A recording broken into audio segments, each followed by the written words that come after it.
It is now my pleasure to open this session. How you can enable all of your advisors to qualify for MDRT membership. In this panel discussion, you'll learn how to build an MDRT culture, understand motivations that propel your advisors to higher production level, and develop a system that keeps advisors achieving year after year. Please welcome our panelists.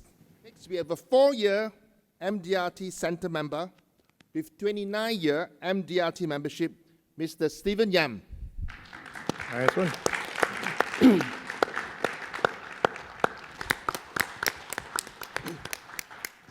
A very good afternoon, ladies and gentlemen. This has been such a fantastic time, hasn't it? And I can't believe that today is already day 2 of the whole entire conference. Today's panel is a really amazing panel. Before we came over here to Macau, we actually hang out for a couple of times to get to know each other, and I'll tell you the truth here. The stories I'm hearing of all these individuals are just blowing my mind, and I think today, all of us here are really in for a really, really good treat. Today's panel is really about belief, it's about structure, it's about the whole person coming together to create a culture that supports the belief that every advisor has the potential to be an MDRT and to be able to create a MDRT team. And then for Stephen Yam here, you believe that every advisor can be an MDRT when they shift how they see themselves, how they see their world, and how they see their business. Hi, good afternoon, everyone. My name is Stephen. I joined the business 42 years ago. In case you're wondering, I joined when I was 2 years old. Okay, today, what I really want to share with all of you is to actually challenge all of you. All of you are great leaders here. And to bring really everything to the next level. How? Because in order to have more people and all your advisors to become MDRT producers, you must up your game first. Because it really starts from you. And how do you become a better mentor? How can you become a better leader? So I will share with you a different perspective. For example, the 3 questions I would share with you would be: 1, a fresh perspective of yourself. Next is a fresh perspective of your business and a fresh perspective of the world, which I will elaborate later. Thank you. Fantastic, thank you, Stephen. And now let's kick it off. Let me just segue to Stephen right now, right? So Stephen, the question I have for you is this, right? You have coached and mentored thousands of producers before. Now, bearing in mind what Cheng Huan just said about this whole idea of spirit of learning that must take place before somebody can believe that they are MDRT, right? What is, in your perspective, in your view, that people must understand about themselves before they become MDRT material or potential? Over to you, 3 minutes. Yeah? Thank you, Kim Pong. I think the key word is always first have a shift of a mindset. The number 1 thing is I always share with them, can you see the greatness in yourself? So even as leaders yourself, I want to challenge you to relook, and can you go back and list down what are you good at? What are your strengths? Because you want to leverage on your strength, what you are good at, and use that to work with your people. Because each and every one of us have different strengths. So we work on what we are good at and focus on what we are good at. So the first thing is always a shift of mindset of the people. Next, they must also have a relook at their business. Can you have a fresh perspective of your business? Now, many of you have been in business for many years. But sometimes we are jaded. We look at the business the same way. But same old, then you get the same old results. But if you are willing to bring the bar higher, example, when you set the bar as each and every one must be a MDRT member. And maybe the next step would be we have more COT and even TOT members. But I always share with people, it's not just about doing MDRT, COT, or TOT, but it's really the consistency So I always share with the agencies, are you able to make sure that you have live members? Can you have honor roll members? Can you have more quarter century members? Because that shows the consistency, and with that kind of standards, you will attract a lot more people, and that would bring in a lot of good producers. Thirdly, when we talk about having a fresh perspective of the world is changing. Example right now, you know, a lot of the billionaires are no longer in their 50s or 60s. They are maybe in their 20s and 30s. So do we see different opportunities? And how can we, as so-called the more mature leaders, able to think and learn and understand from the younger people so that we can work and bring them to the next level? Lovely, thank you very much. I really love your energy and your inspiration, Stephen. You know, ladies and gentlemen, as we go through this whole entire panel later on, right? Anytime you have a question, can I encourage you to kind of write it down right now? Don't wait till the end and then start concocting the questions. If you have any questions, start writing them down, because we're going to take some Q&A later on, right? So back to you. You energized me a lot, and I kind of wished I met you maybe 20, 30, 40, 50 years ago, and maybe I could be MDRT material myself, yeah? You definitely are TOT material. Please note, recruitment taking place, right? Live in action. Yeah. I'm first on the queue. So what I hear you saying just now, Stephen, really is this, right? I think it's about starting first with the question, the greatness of yourself. And then the whole idea is about shifting of mindset across three principal areas: the perspective of self, the perspective of the market, and the perspective of the world. You can't stay stationary. You got to keep reframing and understanding what's at stake. And going over to Stephen, right? Same thing, right? From where Joyce was talking about, just a quick comment on where does this whole respect on humanness kind of jive into whatever you're thinking of right Right, now? I'm totally in line with what Joyce had mentioned. Yep. I always believe that, you know, the fundamental of our business, we are in the people's business. So don't forget about the connections. Especially, you know, there are many times when I coach leaders, I ask them, how often do you meet your downline, your people? And they say, yeah, very often. And what do you talk about? It's always about business. Yeah. So I share with you one particular incident where I was coaching one leader, and she was telling me, wow, you know, suddenly, the last 2 months, her top producer stopped working. So I said, what did you do? Well, I called my top producer, encourage her, and say, hey, you can do it, and da-da-da, you know, the usual thing. Then I said, what do you actually talk to her about? It's always about work. I said, have you ever sit down and talk to her and just know what's going on in her life? Have you ever sit down and talk to them and just talk about nothing except work? And I always also share with producers, can you meet your clients and not talk about work? Because that's the best way to connect with people. So back to the story, then I said, well, I challenge you. Go and meet one-on-one with your team and come back in 1 week's time. The second day she called me, she said, thank you, coach.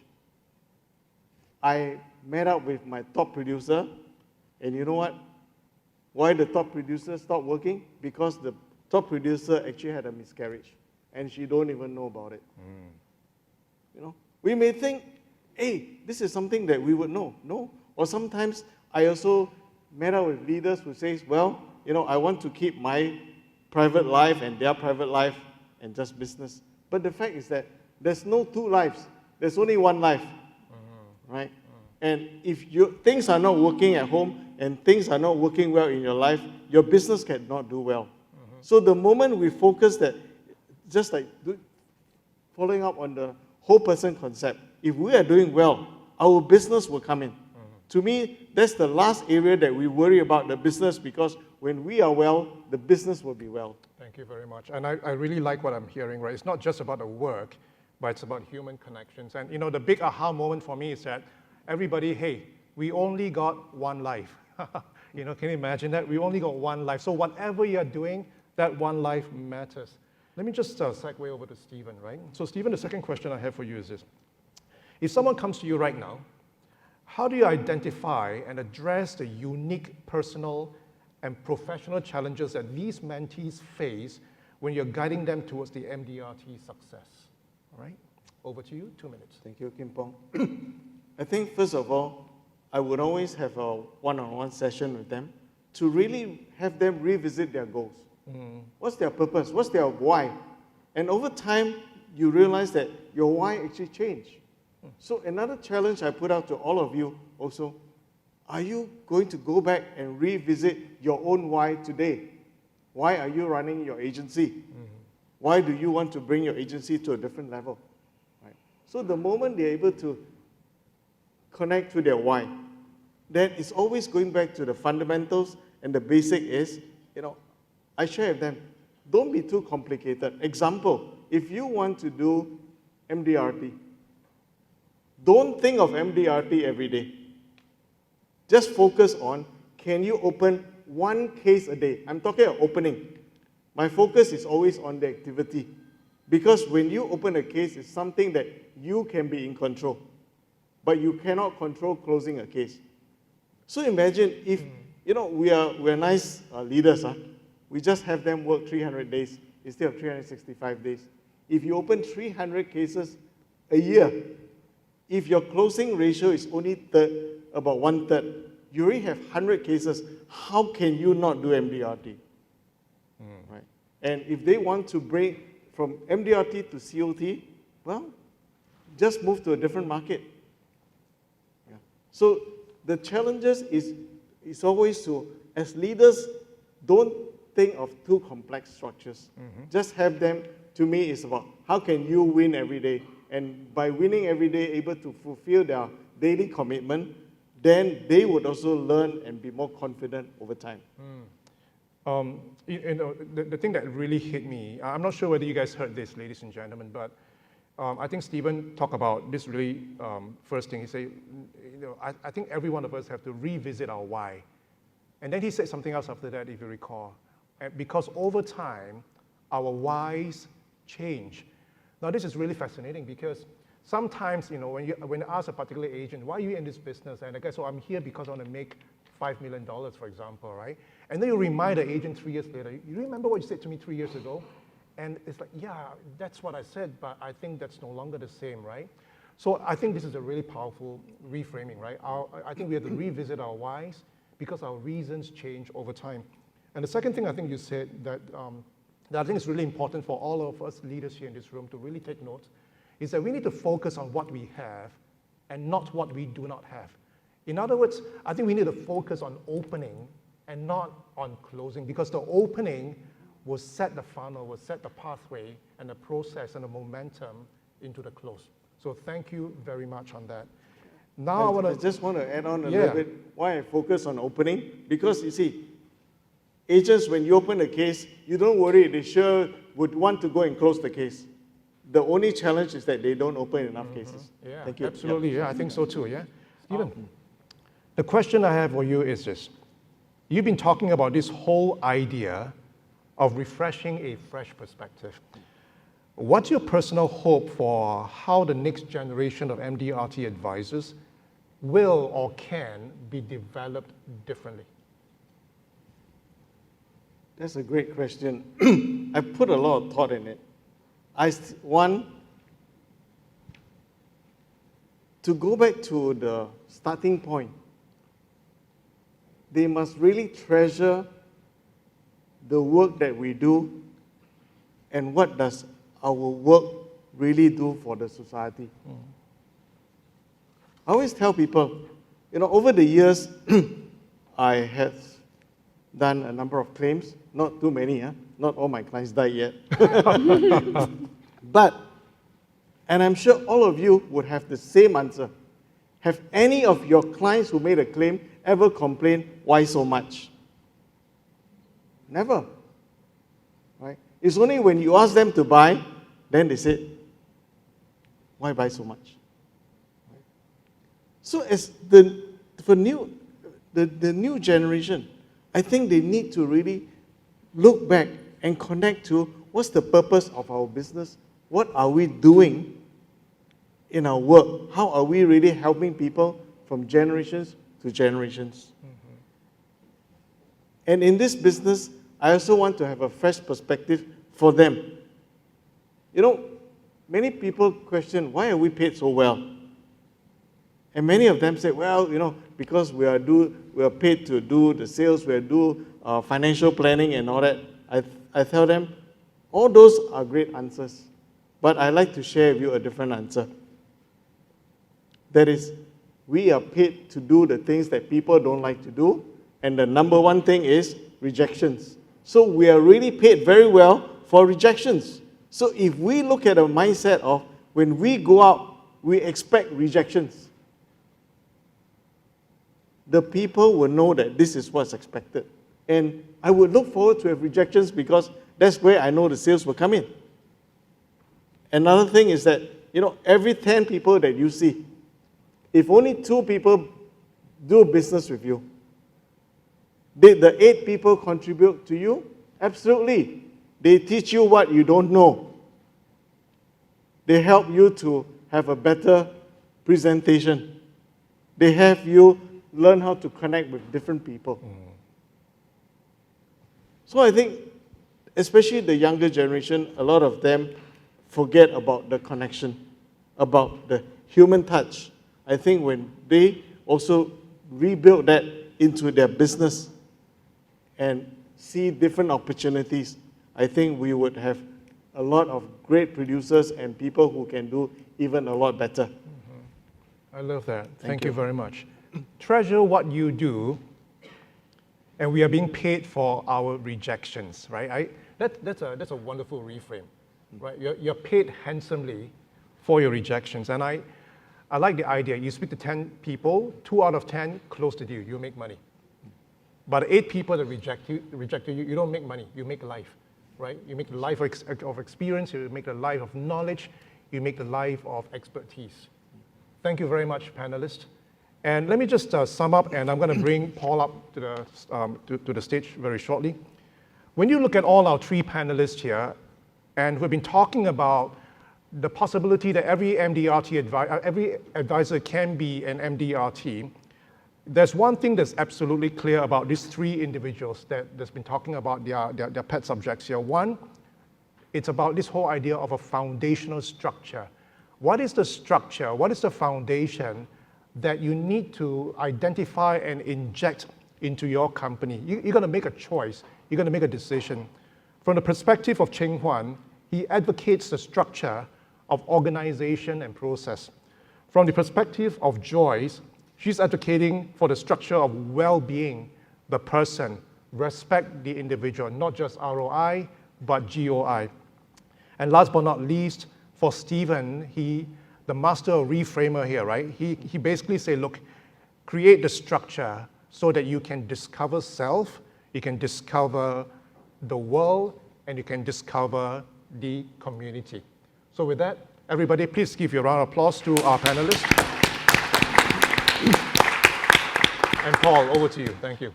Thank you once again, all our panelists. Can we give them all one more round of applause? I'd like to open this time for some questions that you may have. Rina Hill from HSBC Life Singapore.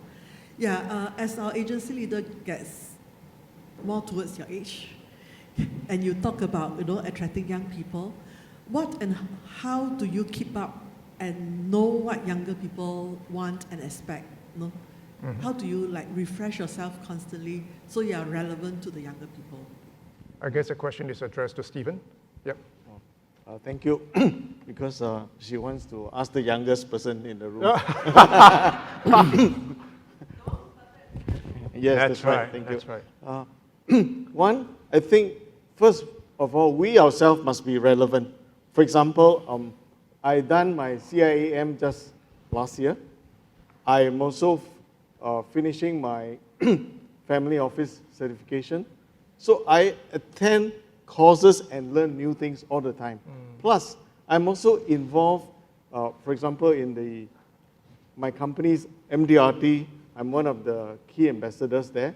So I'm every time mixing and talking and mentoring the different people. So I also involved in different places, could be in church, could be in different areas, that we are always meeting up with different age group of people.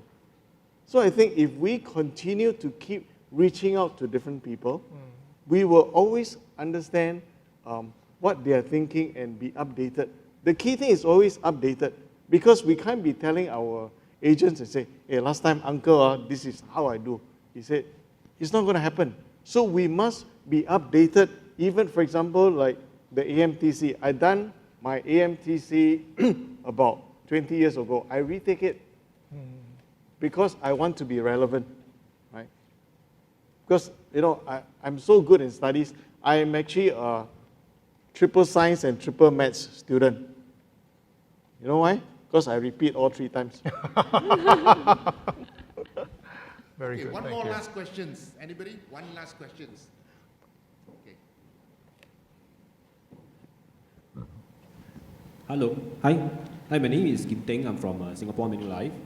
My question is, I think Stephen also mentioned about agents opening case every day, right? Yes. But I think as agency leaders, we all face this thing. How do you get agents to open case every day when they don't know who to prospect?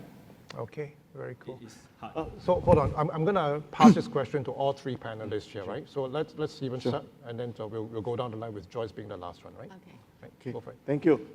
That's the question. All my coaches always tell me that, and of course all the agents. First of all, I ask them, now if you are a boss and you employ a salesperson, would you allow your salesperson to tell you that, boss, today I did not go and see any customer? Very simple. So if you cannot even make an effort to meet one person, we're not even talking about closing. We are focused on the things that you are in control, that you can do. So if you cannot be committed to open a case, this business is not for you. Thank you.